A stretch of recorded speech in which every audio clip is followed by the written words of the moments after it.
सभी जुड़े ताकि जो डिस्कशन है उसकी प्रक्रिया को आरंभ किया जा सके। नमस्कार दोस्तों, मैं Dinesh Sharma, founder of mad Guru coaching classes, स्वागत करता हूं। हेलो एवरीवन, आप सब लोगों का स्वागत है जीएनए के ऑनलाइन प्लेटफॉर्म पे। नमस्कार दोस्तों, आप सभी लोगों का मैड गुरु कोचिंग क्लासेस में हार्दिक स्वागत है। रैशनल कदम पे अपनी जिंदगी को परिवर्तन करना चाहते हो तो जाग जाएगा, क्योंकि विराट देखो लाइफ में। हेलो एवरीवन, एक बार फिर आप सबका GINC ई नर्सिंग यूट्यूब चैनल पर हार्दिक स्वागत। नमस्कार, आदाब, सत श्री अकाल, अस्सलाम वालेकुम वरकम। Hello everyone, good morning to all. जय श्री कृष्ण, राधे राधे, जय महाकाल। आप सभी का स्वागत है, सुस्वागत, most welcome wisdom nursing classes के ऑनलाइन प्लेटफॉर्म में आप सभी का स्वागत है। कैसे हैं आप सभी लोग? एग्जाम आएंगे और चले जाएंगे, पता भी नहीं चलेगा, है ना। जीत और हार आपकी सोच पे निर्भर करती है। मान लो तो हार। जब कोई भी सफल बनता है तो उसके पीछे जो मेन हाथ होता है वो होता है उसके कोच का, और कोच अगर सही। Hello everyone, good evening to all. स्वागत, सत्कार और अभिनंदन। आप अपने फेवरेट गुरु के लिए एक कमेंट्स जरूर करो। सभी जुड़े ताकि जो डिस्कशन है उसकी प्रक्रिया को आरंभ किया जा सके। सबसे पहले मैं ये जानना चाहूँगा कि आपके जो एग्ज़ाम है वह कैसे हुए। जैसे नॉर्सेट प्री आप सभी लोगों ने दिया था और मैं आशा करता हूँ कि आपने बहुत अच्छा किया होगा उसके अंदर, और आप कहीं ना कहीं मेंस की तैयारी में जुड़ चुके हैं। और मैं ये भी देख पा रहा हूँ कि अगर बाय चांस किसी बच्चे का अच्छा नहीं हुआ है तो कहीं कोई घबराने जैसी बात नहीं है। ये कोई मेला नहीं है जो बार बार नहीं लगेगा, ये हर रोज़ लगेगा, बारंबार लगेगा और तब तक लगता रहेगा जब तक कि आप अपने एम को अचीव नहीं करोगे। Good evening one and all. Regularly classes को लेते हैं, एक टीचर की मेंटेलिटी को समझने का कोशिश करते हैं, उनके लिए कहीं ना कहीं ये जो क्लासेस हैं ऑनलाइन वो काफ़ी इफेक्टिव साबित होती हैं करता है। हाँ बेटा, नाम रोशन करना ज़रूर, अपना करना, अपने माता पिता का करना, अपने परिवार का करना, क्षेत्र का करना, देश का करना, है ना। कि धन्य हो जाए, माँ बाप भी कहेगी यार कैसे बच्चे पैदा हुए हमारे यहाँ। ये देश भी आप पे गौरवान्वित महसूस करेगी यार कितने प्रोडक्टिव बच्चे पैदा हुए हैं, कितने होशियार, कितने नॉलेजेबल, कितने प्रोडक्टिव, कितने रिस्पॉन्सिबल लोग। एक भारत श्रेष्ठ भारत की रचना में आपका बहुत बड़ा योगदान रहेगा भैया। पूरा हेल्थ सेक्टर आप पे डिपेंड है और वैकेंसियों की भरमार है। मैं फिर बोल रहा हूँ, लगे रहना कंटिन्यूअस। रवि बंटी 10 क्वेश्चन ज़्यादा सही हुए। अरे भाई तूने तो दिन बना दिया मेरा आज तो, ऐसा बोल के बंटी मेरे भाई है। बहुत अच्छी बात है बेटा। एक प्रश्न भी मेरी क्लास से सही हुआ है तो मैं आपके लिए बहुत अच्छा महसूस करूंगा। नर्सिंग वन लिख रहा है, ग्रेट गौरव सर, पेंडेमिक पंकज सर और फैंटास्टिक जीएनए लिखना बेटा। सभी टीचरों ने आपके लिए बहुत मेहनत की थी, जो भी जितना भी है, जितने भी टीचर हैं इस प्लेटफॉर्म पे, और हमेशा टीचर अच्छा करने के लिए, आपको प्रोत्साहित करने के लिए मेहनत करते हैं आपके लिए। क्योंकि बच्चे होते हैं वो मिरर होते हैं टीचर का, students are mirror of teacher. और कोई भी आदमी मिरर के अंदर जब अपने चेहरे को देखता है तो उसको वो चेहरा अच्छा दिखना चाहिए, अच्छा दिखना जनरली पसंद होता है। तो वही बात है कि वैसा वर्षा है। भीष्म पितामह कह के क्या तुम क्या कौन सा कांड करने वाले हो ये तो बता दो। मैं तो कहीं पे भी कोई आदमी हरिया काम का मतलब ये तीर कमान लेके घूमता है, मैं तो छुप जाता हूँ घर में कि ये इसको ये कहीं भीष्म पितामह कह के मेरे पे नहीं चला दे यार, मैं तो डरा हुआ हूँ, है ना। ऐसे लिटाओगे क्या सरियों पे, गजब का। ये सिपरा सर से नहीं लिख रहे जी सर, ऐसा ही कांड करेंगे। जीएनए इज ग्रेट बेटा। सभी टीचर जो भी लोग थे जिन्होंने अच्छा योगदान दिया आपके लिए, उन्होंने बहुत ज़्यादा मेहनत की और मेहनत दिख रही है। बच्चे हमारे अच्छा पढ़ रहे हैं, अच्छा कर रहे हैं और अच्छा आगे और करते रहेंगे। कहीं आपको छोटा मन करने का जरूरत नहीं है, बहुत सारे ऑप्शन है जिनमें कह रहा हूँ, बार बार आपको कह रहा हूँ, आप अपने मन को लिफ्ट करके रखिएगा बच्चों। ये टेस्टिंग है हमारे फिजिकल स्टेमिना और मेंटल स्टेमिना की, नॉलेज की तो है, नॉलेज के अलावा ये टेस्टिंग है पेशेंस की। तो हमें लगातार प्रयास करना है। ऐसा नहीं है पेशेंस का मतलब ये नहीं है कि सो जाएंगे, नहीं नहीं, हमें लगातार पहले से ज़्यादा प्रयास करना है, तो ही हम कहीं ना कहीं एग्जाम को इजीली क्रैक कर पाएंगे। तो बहुत अच्छा करने का भगवान बार बार मौका दे रहा है, तो आप उसको एनकरेज करो, आप सोए मत रहो, आप जागे रहो, फुल मेहनत करो। और आप जितना मेहनत करोगे उतना हमको प्रोत्साहन मिलेगा मेहनत करने का। आप तो जस्ट बता दीजिएगा कि आप क्लास लेनी है, हम ऑनलाइन आपके सामने प्रस्तुत हो जाएंगे। नमस्कार दोस्तों, मैं Dinesh Sharma, founder of mad Guru coaching classes, स्वागत करता हूं आप सभी का आपके अपने मैड गुरु कोचिंग के ऑनलाइन प्लेटफॉर्म पर। अगली क्लास में तब तक के लिए पढ़ते रहिए और निराश मत होइएगा। चीज़ों से, नेगेटिव लोगों से दूर रहिएगा, नेगेटिव चीज़ों से दूर रहिएगा। समय जो है वो अपने आप आपको सही समय पे लेके आएगा, और जो सही समय जब आएगा तो यकीन मानिए फिर आपका सारे किए हुए पॉइंट अपने आप सही हो जाएंगे। आपकी की हुई चीज़ें सारी अपने आप ठीक हो जाएंगी। कोई आपको सही करने वाला नहीं, कोई समझाने वाला नहीं। आपकी मेहनत, आपकी किताबें आपके सबसे वफादार साथी होते हैं, और वो वफादार साथी कभी नहीं छोड़ते। एक अच्छा टीचर 50 किताबों के बराबर होता है। एक अच्छा टीचर 50 किताबों के बराबर होता है। बस शर्त है आप उसकी वैल्यू को समझिए, उसकी मेहनत को अप्रिशिएट करिए, और जो मेहनत कर रहा है वही आपके लिए सबसे इम्पोर्टेंट है। आपको ये आ जाएगा समझ में, बहुत अच्छी बात है। नहीं आएगा तो एक्चुअल में प्रॉब्लम ये है कि बेटा कभी न कभी तो समझ में आएगा, और जो कभी न कभी समझ में आएगा, हम चाहते हैं कि आपको दुख पाने से, पछताने से पहले समझ में आ जाए। तो बस अपने घर वालों की इच्छाओं को पूरा करने के लिए रात दिन लग जाइए मेहनत में। जिस मेहनत की कमी आपको खल रही है और जिस वजह से आपका सिलेक्शन नहीं हो पा रहा, कुछ तो रीज़न रहा होगा, उस रीज़न को पहचानिए और फिर कोई भी चीज़ है उनको सही करिए। ठीक है बेटा।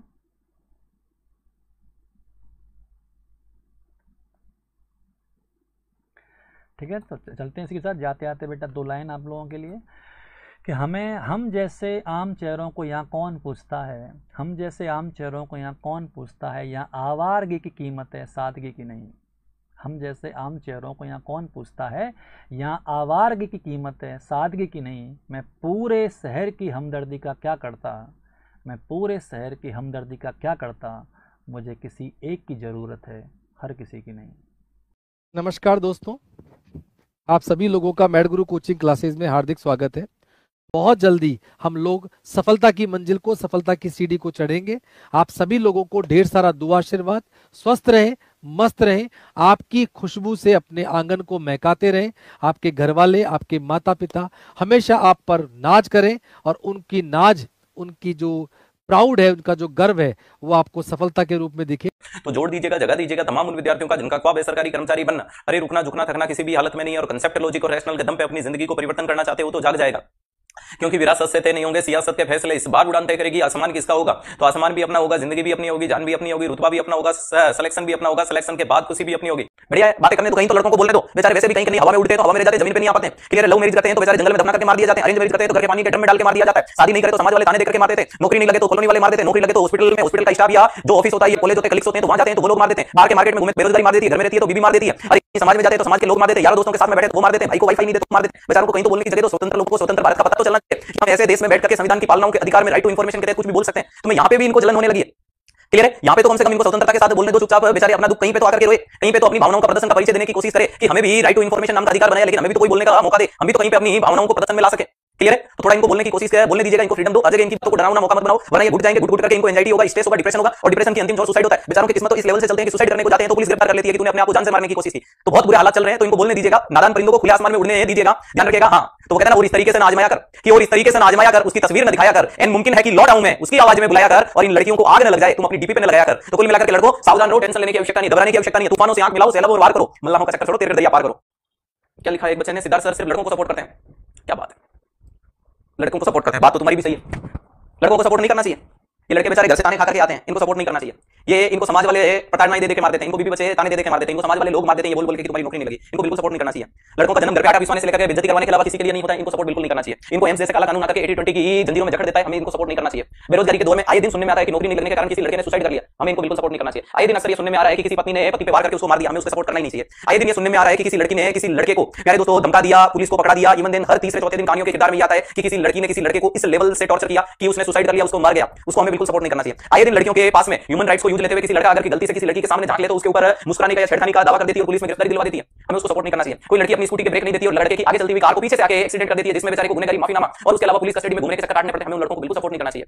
क्लियर है, क्योंकि हमें तो ह्यूमन राइट्स की बात करनी चाहिए, और ध्यान रखिएगा क्योंकि सच्चाई छुपाई नहीं जा सकती झूठों के उसूलों से, और खुशबू आ नहीं सकती कागज के फूलों से। वास्तविकता में जो चीज है उस चीज को सहन करो। जितनी भी लड़कियां कमेंट बॉक्स में बैठी है, एक दिन फील करने की कोशिश कीजिएगा, इमेजिन करो कि अगर तुम लड़के होते तो तुम इस सोसाइटी को, इस सिचुएशन को कैसे हैंडल करते। इनका टॉर्चर लेवल, इनका पेशेंस लेवल अरे काबिल तारीफ होता है, समझ पाए। हर जगह अंदर से झकझोर टूटने के बाद भी चेहरे पे जो मुस्कुराहट रहता है वो लड़का होता है। अपने सपनों के लिए नहीं, दुनिया के सपनों के लिए, अपने घर बार सब कुछ छोड़ करके वो चला जाता है और पीछे मुड़ के अपनी फीलिंग्स को, अपनी भावनाओं को देखने की कोशिश नहीं करता, वो एक लड़का होता है। लगातार आप देखने की कोशिश कीजिएगा, नो डाउट इक्विवेलेंट वाला दौर चल रहा है, लड़कियां लड़कों से कम नहीं है, लेकिन आप सैक्रिफाइस के मामले में देखने की कोशिश करते हो तो उसका सैक्रिफाइस ही चलता है। एक लड़का नौकरी लगने के बाद अपनी जिंदगी के सबसे पहले तो अपनी तैयारी के दौरान या अपने सिलेक्शन के बाद शुरुआती जॉइनिंग के दौरान उधारी हुई उधारी उतारता है। उधारी उतारने के बाद घर वालों के जो लोन वाले पैसे होते हैं या घर वालों की अति आवश्यक जो मांगे होती है उनको पूरा करने की कोशिश करता है, और जब तक उसका शादी ब्याह हो जाता है तो फिर वो अपनी वाइफ की जितनी भी एक्सपेक्टेशंस है उनको फुलफिलमेंट करने की कोशिश करता है। उसके बाद में उसके बच्चे हो जाते हैं तो बच्चों की जिंदगी को जीने की कोशिश करता है। और ये अगर चीजें तुम्हें एक लड़के में नहीं दिखती है तो अपने पिता के चेहरे में महसूस करने की कोशिश कर लेना कि पिताजी ने अपने सपनों को साकार करने के लिए कितनी चीजों को लाए, और उसके अलावा दूसरे कितनी चीजें हैं जिनको वो अपने लिए लाए या दूसरों के लिए लाए। आप एक लड़के को नहीं, एक पिता को देखने की कोशिश कीजिएगा, पिता भी तो एक लड़का था, ठीक है। अब जो आपको जिनको आप आइडल मान रहे हो तो आप फीलिंग देखने की कोशिश कीजिएगा कि आपको दीपावली पे कितने कपड़े दिलाए, आपको दीपावली पे कितने गिफ्ट दिलाए और आपके पिताजी ने खुद के लिए कितने गिफ्ट लाए। ऐसा कोई बच्चा, कोई लड़का या लड़की कमेंट बॉक्स में बैठा है तो कमेंट करके मुझे बता दें कि सर मेरे पिताजी हैं जो दीपावली को खुद के नई ड्रेस लाते हैं, हमें कभी नहीं दिलाते हैं। ऐसा कोई कमेंट बॉक्स में बैठा हुआ बच्चा है तो कमेंट करके बता दो कि हमारे पिताजी हैं वो जब भी रेस्टोरेंट में जाते हैं तो अपनी फेवरेट डिश खा करके आ जाते हैं और हमें बोलते हैं तुम ये खाना है तो खा लो, वरना कोई नहीं खा रहे हैं।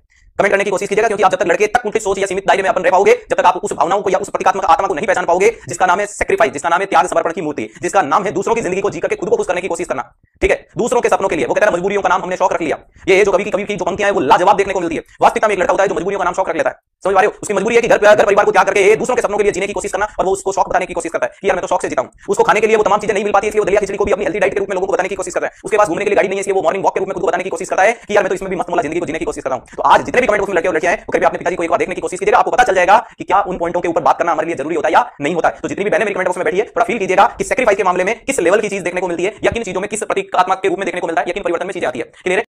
आदाब, सत श्री अकाल, अस्सलाम वालेकुम। बहुत ही प्यारी लाइन की, यदि जुनून आपको आगे ले जाता है तो उसे कभी मत छोड़िएगा। यदि जुनून आपको आगे ले जाता है तो उसे कभी मत छोड़िएगा, क्योंकि जुनून ही आपकी जिंदगी बदलने में बड़ा रोल प्ले करता है। और जब तक किसी काम को करने में जुनून ना हो तो शायद उतना इफेक्टिव रिजल्ट ना मिले। तो my loving future nursing officer, आज के तो thank you so much everyone. अपना ख्याल रखिएगा, खुश रहिएगा और माँ बाप का हमेशा आदर करें, बड़ों का सम्मान करें। जल्दी मुलाकात करता हूँ एक और। देखो, लाइफ में कुछ चीजें ऐसी होती हैं जो हमें अपने पेरेंट्स के लिए करनी होती हैं, जैसे कि एक सिलेक्शन भी इसमें एक इंपॉर्टेंट रोल प्ले करता है, क्योंकि जितनी खुशी सिलेक्शन की हमें होती है उससे 2 गुना खुशी अपने पेरेंट्स को होती है। तो सिलेक्शन लेना खुद के लिए भी नहीं है, वो अपने पेरेंट्स के लिए भी है, क्योंकि पेरेंट्स की खुशी सबसे इंपॉर्टेंट होती है और सब लोग जो है अपने पेरेंट्स के लिए ये सारी चीजें करते हैं। जब कोई भी सफल बनता है तो उसके पीछे जो मेन हाथ होता है वो होता है उसके कोच का, और कोच अगर सही चुन लिया तो मेरे दोस्त आधी चिंता तो वैसे ही खत्म है।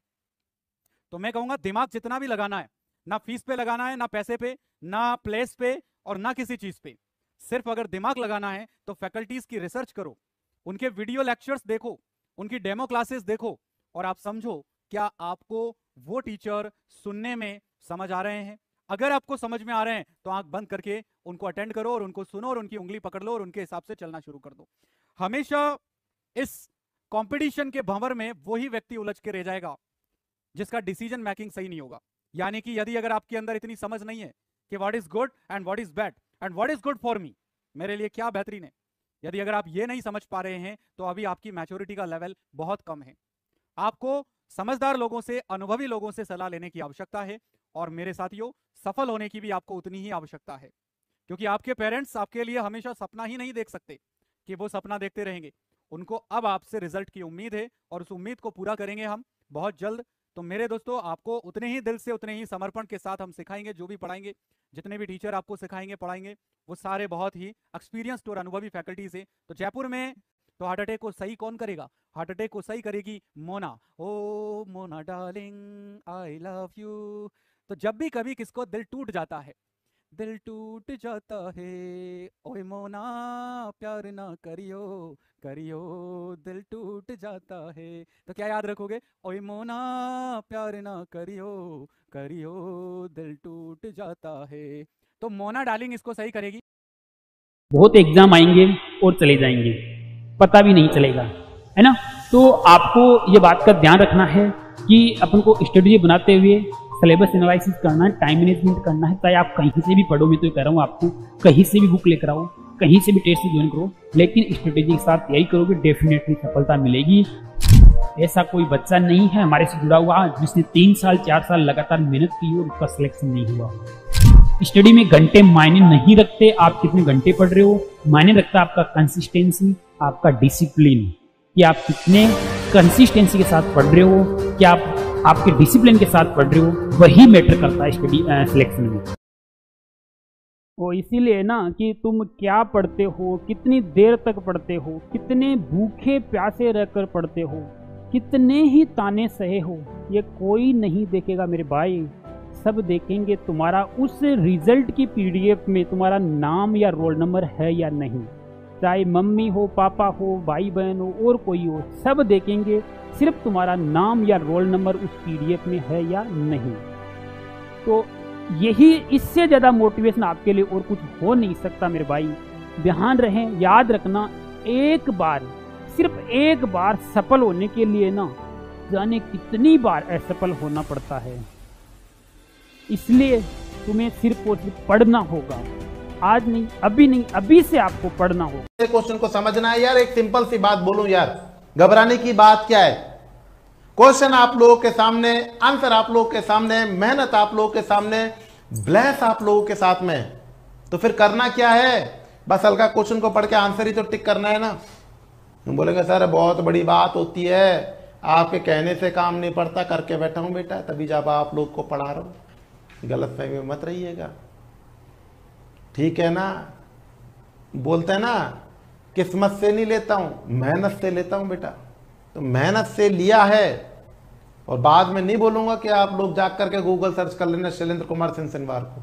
मेहनत से लिया है बेटा, और मेहनत से लिया है तो उसका फल तो बेटा मिलता ही है। तो याद रखेंगे, डरने की जरूरत नहीं है। क्वेश्चन आप लोग के सामने, एमसीक्यू आप लोग के सामने, मेहनत आपके साथ में, ब्लैस आप लोग के साथ में, बस सही टाइम पे सही हथौड़ा मारना है और मारने का टाइम आ रहा है तो don't lose the chance. Correct answer क्या रहेगा बच्चों? Option A. कि राह जहां तक जाएगी राहगीर वहां तक जाएगा, तुम दरिया से क्या पूछ रहे हो कि नीर कहां तक जाएगा, और खींच धनु की डोर निशाना साधो अपनी मंजिल का, बाकी बाद में देखेंगे कि तीर कहां तक जाएगा। और इस बार तीर सटीक निशाने पे लगाना है सर, ठीक है, ये बात याद रखिएगा। बहुत बढ़िया, वेरी गुड, शाबाश।